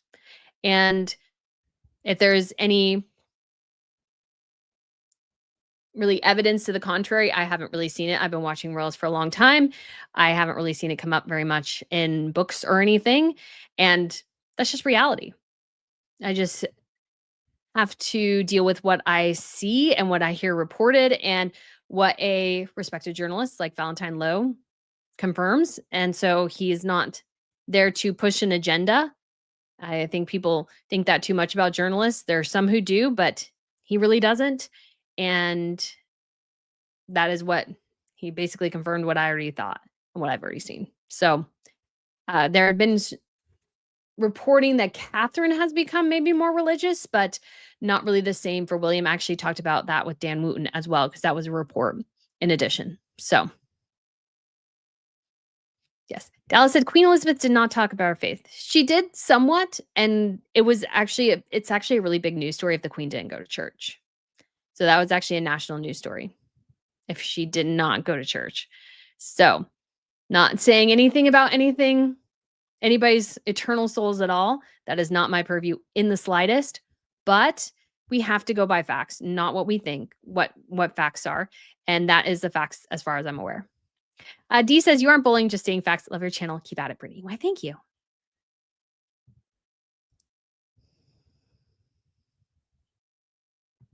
So Clifford says the British don't like talking about their faith like Americans. I'm not saying like Americans, but, again, we don't see or hear about them really going to church. And again, the Queen going to church is pretty frequent. We know Charles goes to church fairly frequently. And yes, not all the time they go to the church. Is it reported? But when they're in certain places, we do tend to see them. And people, I mean, the Queen going every week was definitely an expression of her faith, that she felt the need, the desire to go every week is a huge aspect of the reflection of her faith. And we just don't see that with all the other royals. I can't really even think of reported where we hear royals going to, beyond Charles, really going to church that much. I think that's the case actually for a lot of European royals. Not all of them. Some of them, yes. So that's just it. People change and everything. So yes, Lou says it's called a discussion. Yes, it is. We are discussing, and people discuss, and that's how it is. Yeah, discussion, guys, is not bullying. That is just reality here.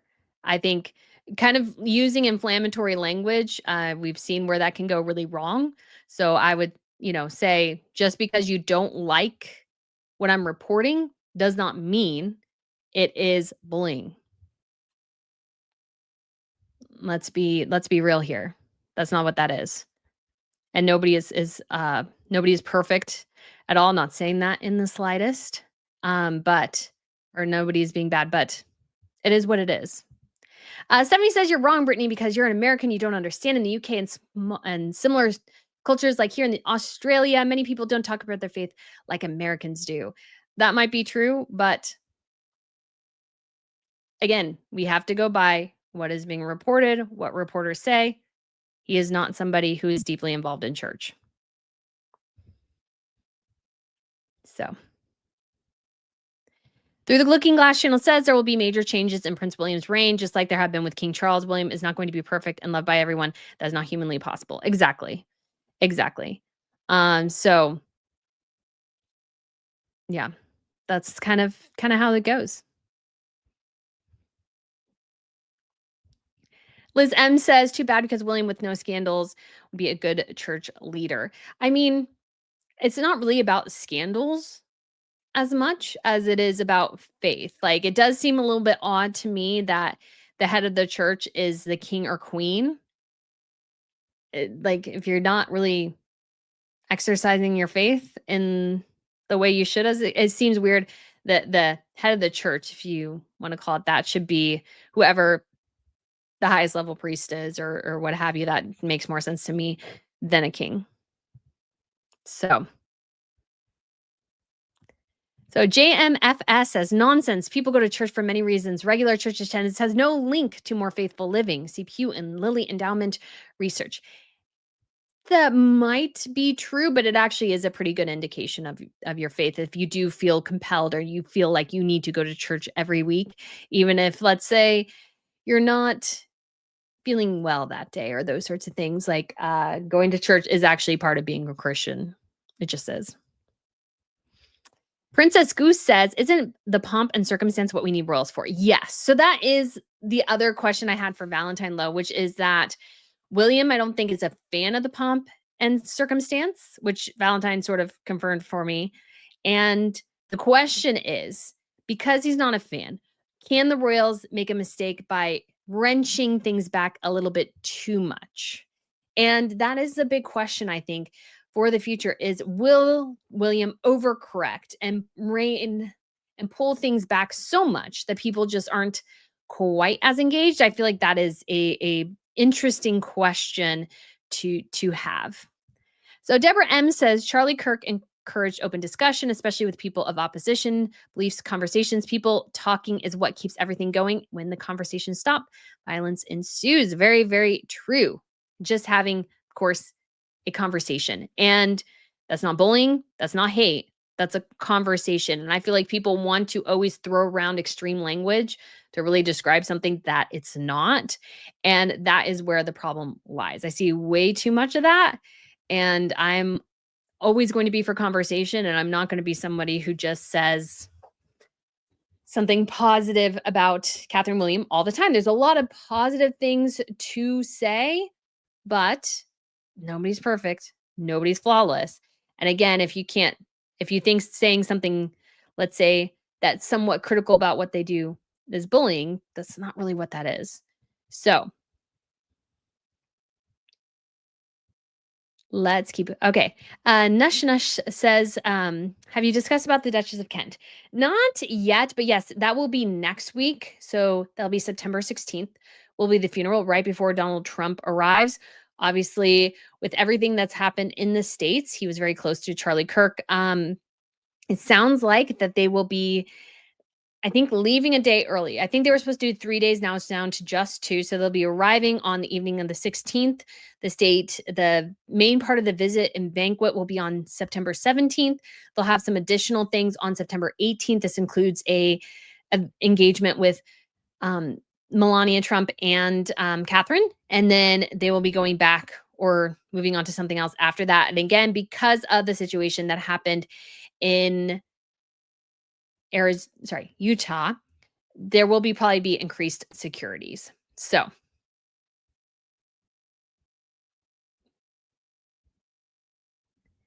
Yeah, so Princess Goose says that the head of the church isn't the most learned man in the country is odd. I think it's odd. I think it's weird. No offense. Yeah. All right. Sunshine says young people are stupid.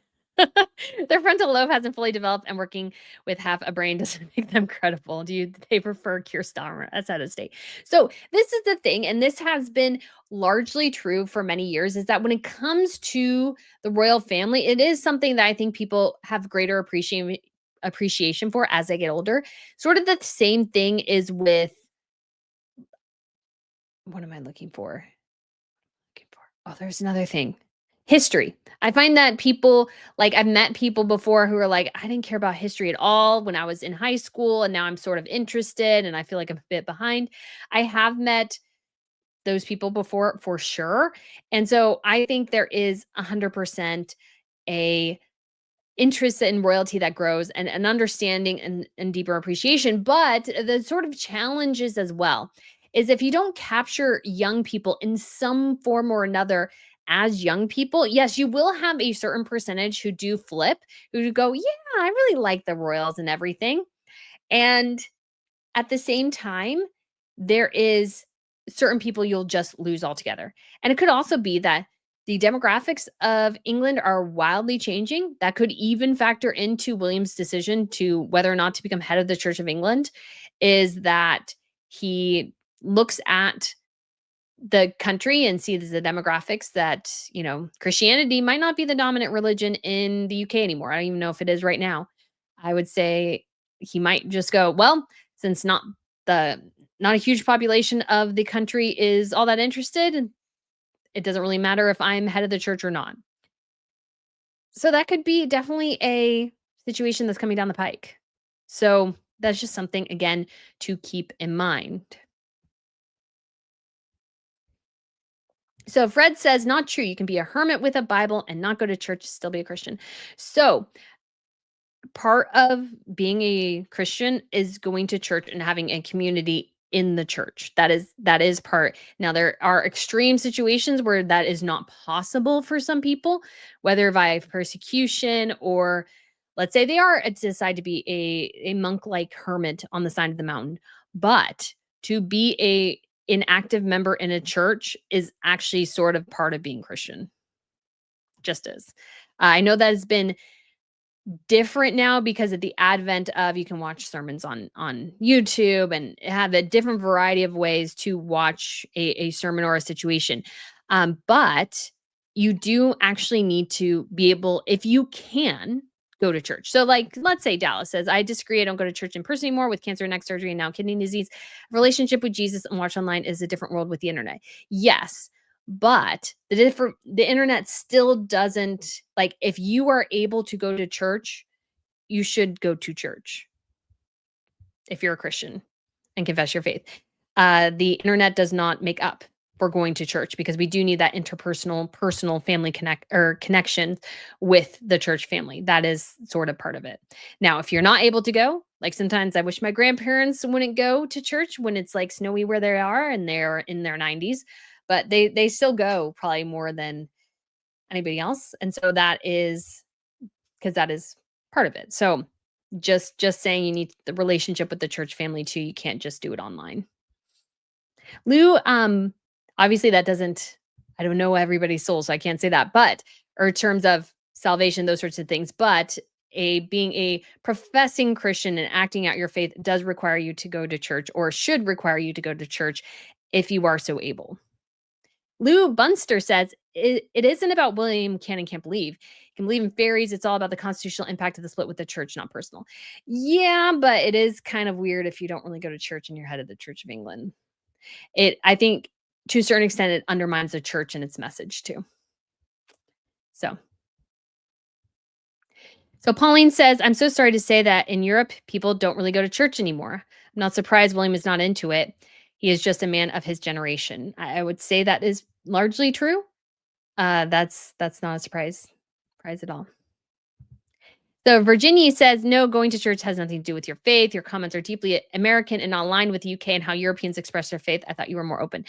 I am open, of course, but I'm just saying it doesn't matter what culture you are, where you come from. part of being Christian is being part of a church family. You can't just do it online. And it requires, weekly attendance if you can make it, more than weekly attendance. Like, I did a Bible study this week. I want to do at least 2 next week. And that's just because it's good. It's good for your heart. It's good for your soul. It is part of it. So I know not everybody agrees with that. That's been kind of the reflection of this more modern era, but an internet doesn't what is it called? Doesn't replace an actual active church family. So Shaz says, so the king can bring Ramadan into the castle, but William is being bashed because he's not seen at church all the time. Please, someone make that sense. Just saying, if William is not engaged in the Church of England, he may decide, because he's not an engaged churchgoer, he may decide not to become head in the Church of England. Just is what it is. So that's 100% could be the case. And obviously we have Henry VIII, who wanted a divorce and wanted to marry Anne Boleyn.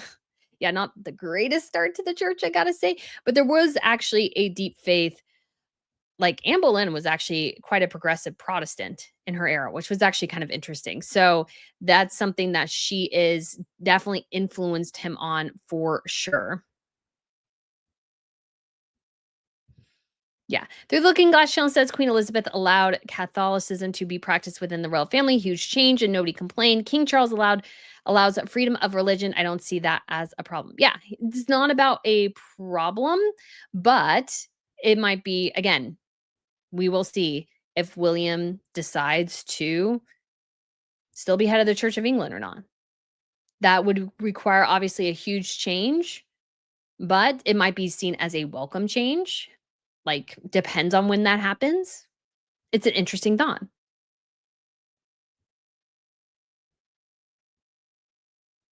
So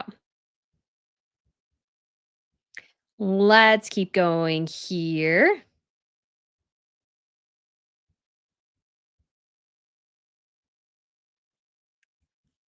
All right. Oh, we are quite behind in the chat. I didn't realize we were. So let's go. We have La Pintura Bella says, at least the Shaun of the Princess sounds like it'd be entertaining, unlike constant superiority of the other royal couple. Yes, it is definitely going to be entertaining. That's 100% going to be entertaining.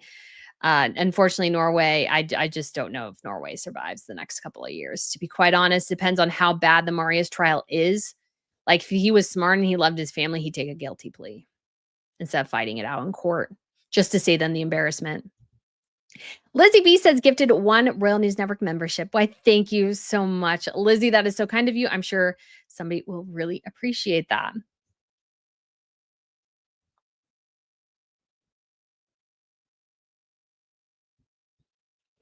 Fred says, it is weird that the monarch is head of the Church of England. It's a little weird, but yeah, it is interesting. And obviously the historical connection, of course, is incredibly, incredibly important. But we shall see what changes. So Dallas says, does anyone in the line of succession go to church regularly? Not that I'm aware of. Not that I'm really aware of. I mean, obviously people could still go, but it's just not something that it definitely is. Like, I have a whole book that was actually written in like 2006 or something, called The Death of Christian Britain. So this has been happening for a long time. Yeah, so we will see how it is different. Through the Looking Glass channel with Alice says, Brittany, my comment was not directed towards you at all. So sorry, sometimes it's hard to tell in the comments. And your belief, which I respect 100%. As I said earlier, William's reign will be different and not everyone is going to like it. Exactly. I think William is going to make changes. And I think not everybody will like them. Some people will, some people won't. And it will be a reflection of, I think, William as what he sees as a modern royal.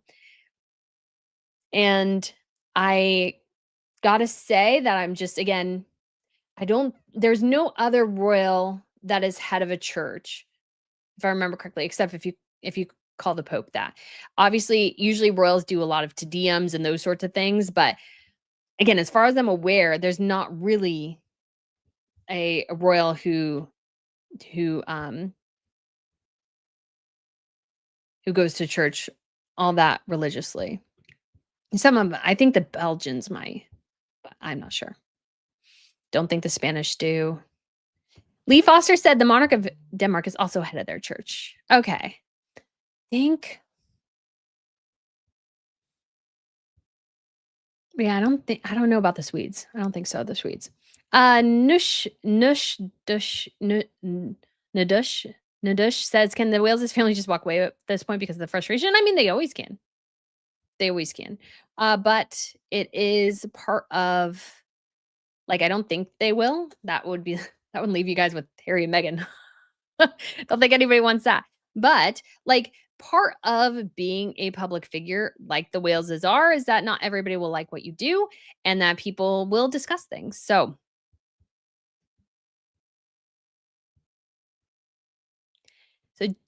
GMFS says, please consider that there are Christians who do not interpret their identity the way you do. So I'm not interpreting my identity. I'm just saying what I know the Bible does say about the importance of community and that the internet can't really replace community. Like you can have a community on the internet, but we are required, if possible, to go to a physical church. And that's not an interpretation. That is generally what most Bible believing Christians do. Cute Mafia says, King of Saudi is head of 2 holy mosques. Yeah, that is very... Is he head, though? I don't think... So he's head of the mosques, but not head of, obviously, the Sunni faith. Because I can't remember the exact differences between this. Because the Shia follow, I think, the succession of Muhammad, and the Sunnis, I can't remember exactly how it goes. Darn. We'll see. So Carol says, also, William has seen all the things Andrew and Harry have done to the monarchy. He will adjust things. Unfortunately, Charles has not addressed the situation with Andrew and Harry. So I think Andrew and Harry are going to be difficult. So like that's a challenge. That's a challenge for sure. And it's going to be tough to figure out, like, because you don't want to again create another Harry by dismissing Andrew. Andrew is a tricky character. I mean, but I think again, figuring out how to have your place in the line of succession, or how to strip the tiles and place in the line of succession is going to be interesting. So, Per Majesty the Queen says, do you know what being the head of the Church of England entails? Other than being a regular churchgoer, I don't think hearing specifics on Queen E. Charles and King Charles making decisions regarding the church. Not really. So I don't know how much of a impact it would have even for the change. I think the change would just be a shock to some people. But I think in some ways the big question becomes, is it like, does he want to? I mean, that's a big question too. Does William want to? And what does it look like if whoever the head of the Church of England might be does not want to be a regular churchgoer? That's kind of hard to justify them being the head of the Church of England. It just does. It just does. So I'm fascinated to see where this will go and where everything ends up, because I think that is the huge, I think, big question for William. And that's sort of you could say even, it's even like a spiritual and moral question. Can you, again, it's like you saying you do something or encourage people to do something and then you don't do it. Can you justify that? I think that's a huge question. So, yeah.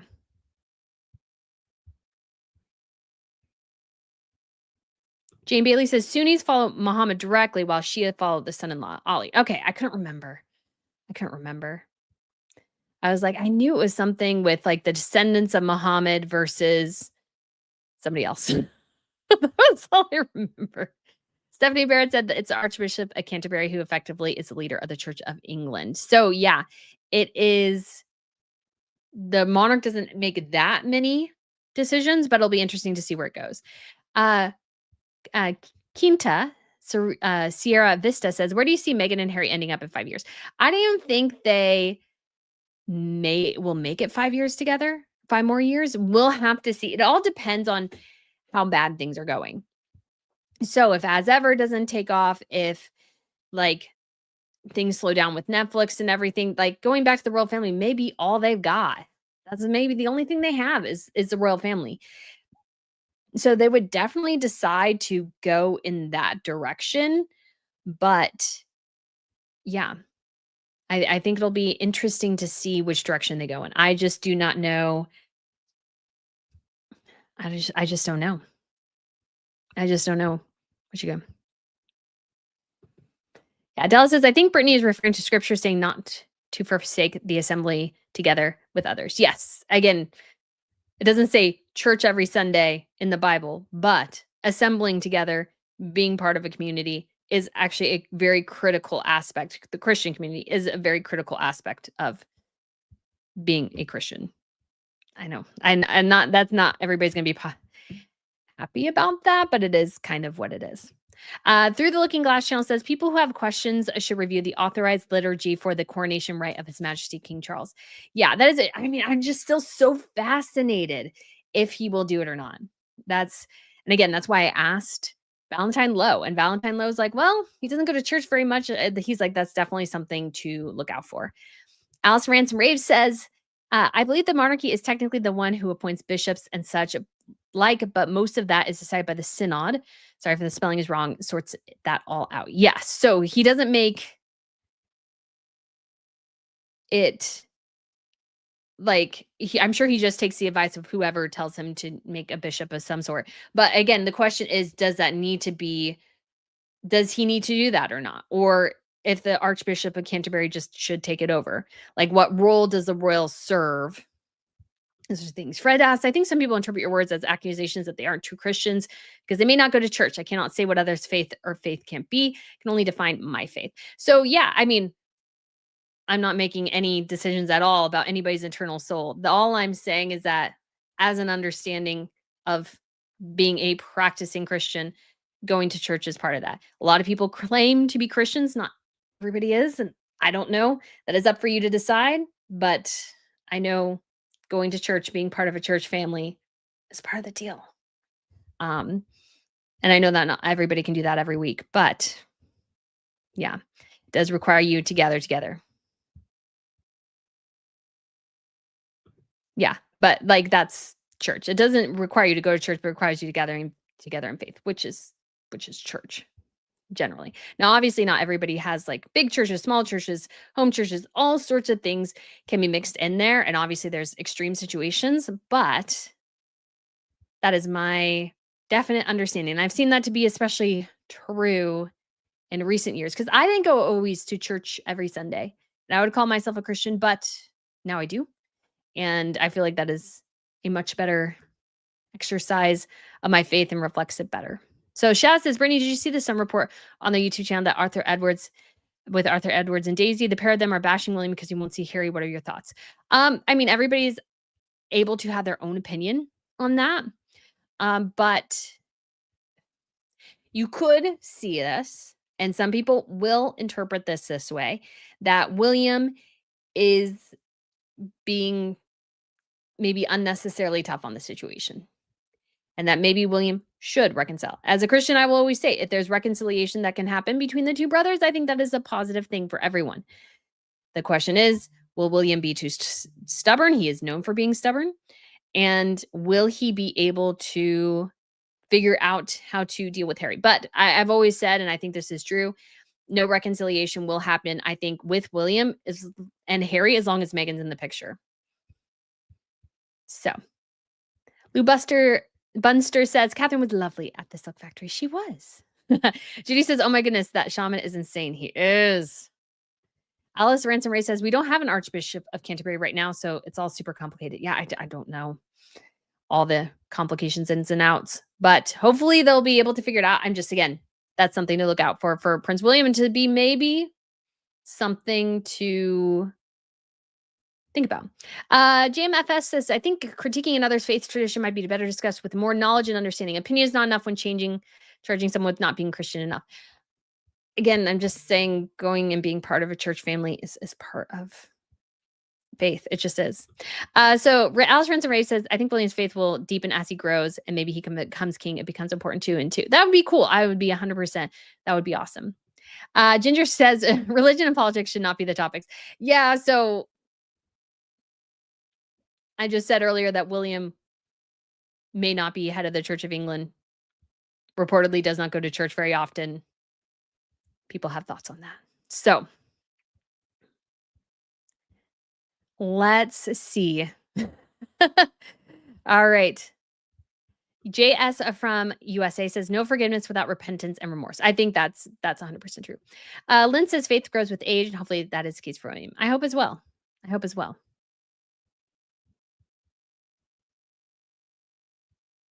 Elizabeth says, hi all, only just joined, was watching the vigil for Charlie in London tonight by Turning Point. Very moving. I'm so glad you were able to go to that. That's really awesome. So I saw that and I was like, I kind of want to go. Obviously I can't go right now, but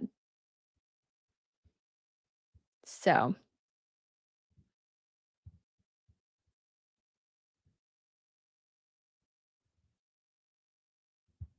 DS says, not trying to argue, but need to understand. Can you give a Bible verse where it says you should go to church?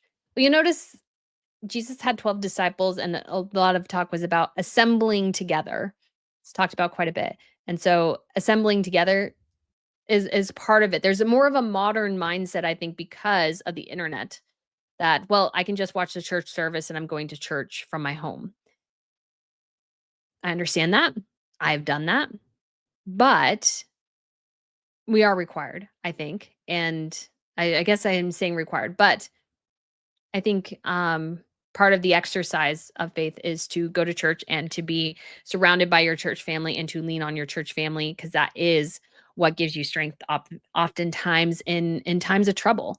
So that's kind of where things go. Squirrel a lot says, isn't it Harry's responsibility to ask his brother and meet and apologize? Yes. Daisy says, when dealing with a narcissist, you must be no contact. They will cause damage in your life. William knows what he is dealing with. Unless Meghan is out of the picture, Harry has no chance with H.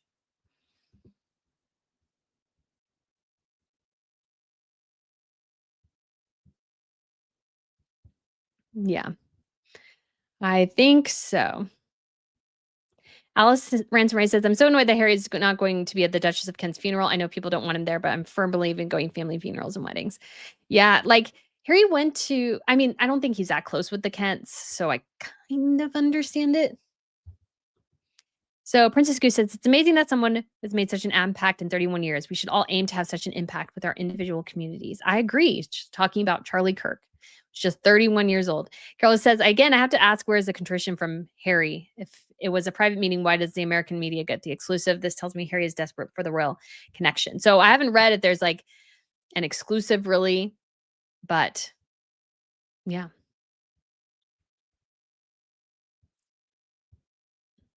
Stephanie says, Arthur and Daisy are ignorant about narcissism and how you go from zero contact to protect yourself from continual abuse. Arthur remembers Harry on good behavior, ignores the revealed Harry. Well, Arthur's been pretty tough on Harry, but like, I think there is an acknowledgement and there becomes a challenge to exercise this for sure, but sometimes you need to kind of be able to bury the hatchets and move on. That's not always easy, but if it actually, I think, would be healthy for all, really.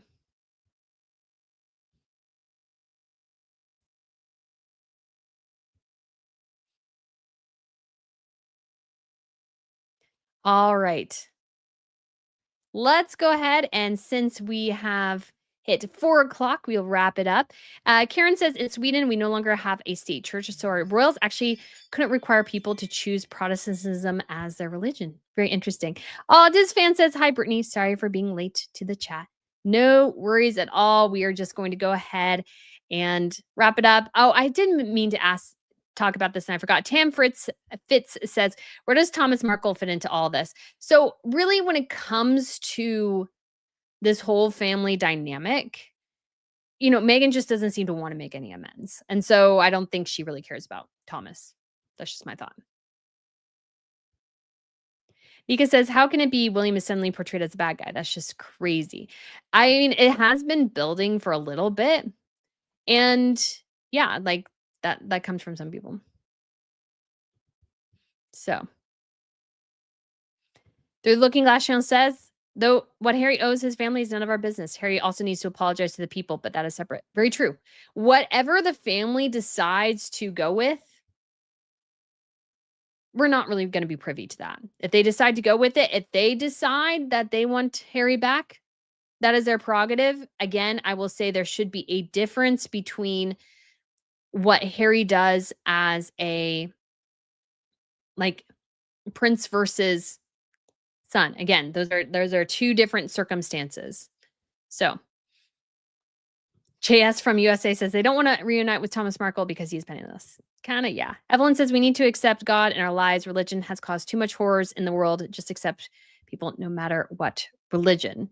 A Bertasso says, hi, Brittany and everyone. I've missed the live. I'm so happy to be here for a moment. So glad to have you. Lizzie B says, I hope Ms. Pippa is okay. Thank you, Miss Brittany. Yes, she is sleeping downstairs and very, very, very, very upset that she is not out on the porch. So I think we'll wrap it up so I can put her out on the porch because she likes being out there. And as soon as I came home from my quick errand, all of a sudden she was like going to the front door going, porch, porch, porch. She likes to yell at the neighbors. So I'm that annoying dog parent that lets their dog sit out there to bark and go crazy on the neighbors. So guys, thank you so much for tuning in. Got maybe a little bit off topic, but we will talk to you guys again soon. Have a great weekend. You'll see clips of this, and I may take this down and re-upload it as a premiere tomorrow. That might be a fun idea. So we will see. Thank you guys so much for tuning in. I will talk to you soon.